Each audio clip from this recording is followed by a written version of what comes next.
ভাইপো যাবে তিয়ার জেলে, সঙ্গে যাবে কে? আর কালীঘাটের পিসিমণি কোমর বেঁধেছে। দিদি মোদি সিটিং করে আবার বসবে ভাই, লোকসভা বসে এসে গেছে, মনে রে কোথায়?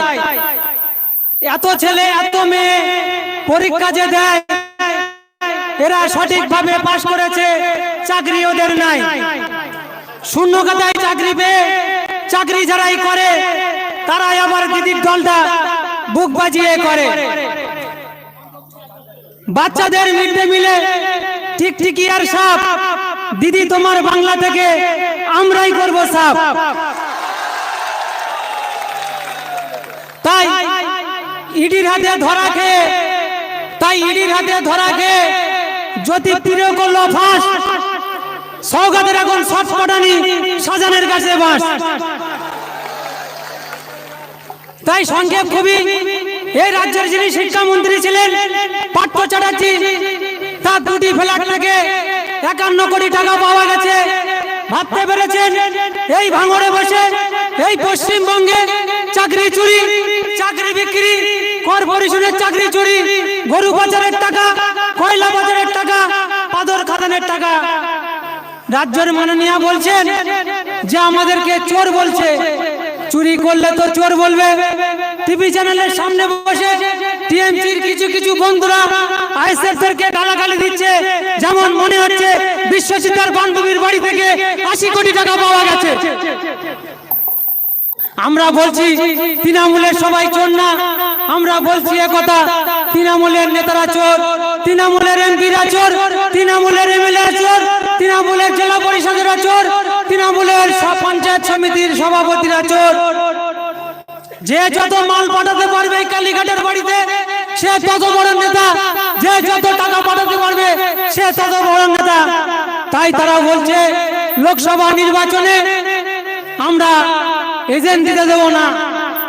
যারা বলছে লোকসভা নির্বাচনে আইএসএফদেরকে এজেন্ট দিতে দেব না, তাদের উদ্দেশ্য করে আজ এই স্টেজ থেকে একটা কথা বলে দিতে চাই, যদি তোমাদের গালে 32টা দাঁত থাকে তো আইএসএফের ছেলেদের গালে 32টা দাঁত আছে।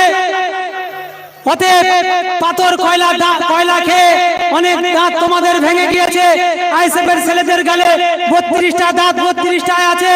সামনে যে লোকসভা নির্বাচন, এই নির্বাচনে কিভাবে ভাঙড়বাসীকে সঙ্গে নিয়ে কিভাবে এজেন্ট দিতে হয় আর কিভাবে ভোট দিতে হয়, আমরা ইঞ্চিতে যোগ্য জবাব দিয়ে এই ভাঙড় থেকে উৎখাত করব। আজকে এই স্টেজ থেকে এটা বলে রাখলাম। টিএমসির কিছু বন্ধুরা বলছেন যে 3 বছর আমাদের বিধায়ক তিনি কি উন্নয়ন করেছেন। সেই সকল বন্ধুদের উদ্দেশ্য করে বলি যে আজকে যে সংবিধান, যে আজকের এই পশ্চিমবঙ্গের সরকার যে মানুষের গণতন্ত্র হত্যা করছে, 2011 পর থেকে এখনো মানুষ পঞ্চায়েত নির্বাচন করতে পারেনি। ভোট কিভাবে দিতে হয় আমাদের বয়োজ্যেষ্ঠ যারা, তারা ভুলে গেছে। যারা আমাদের মতন জেনারেশন, ইয়ং জেনারেশন, তারা জানে না কিভাবে পঞ্চায়েত নির্বাচন করতে হয়, ভোট কিভাবে দিতে হয়। অনেক মানুষ 2023 সালে আমরা দেখেছি কেউ টেবিলে স্ট্যাম্প মেরেছে, কেউ কাগজ নিয়ে ব্যালট বাক্স ঢুকিয়ে দিয়েছে, কেউ সঠিক ভোট দিয়েছে। তাই বলবো এই ভাঙড়বাসীর নেতৃত্বে এবং আমাদের সকলের প্রিয় ভাইজান সেই লড়াকু সৈনিক মোহাম্মদ নওশাদ সিদ্দিকী মহাশয়ের নেতৃত্বে 2023-এ যে পঞ্চায়েত নির্বাচন আমরা দিতে পেরেছি এবং করতে পেরেছি, এর থেকে উন্নয়ন নওশাদ সিদ্দিকী মহাশয়ের কাছ থেকে আমরা আর আশা করি না। তাই বলবো সামনে যে লোকসভা নির্বাচন, সবার কাছে আমরা অনুরোধ রাখবো, নাচের মেয়ে নাচ দেখাবে, আইনজীবী দিল্লি যাবে। নাচের মেয়ে নাচ দেখাবে, আইনজীবী দিল্লি যাবে। নাচের মেয়ে নাচ দেখাবে, আইনজীবী দিল্লি যাবে। এবং এই ভাঙড় বিধানসভায় থেকে আমরা 1 লক্ষ ভোটে আমাদের নূর আলম খান মহাশয়কে আমরা উপহার দেবো। এই বলে আমি আমার বক্তব্য শেষ করলাম।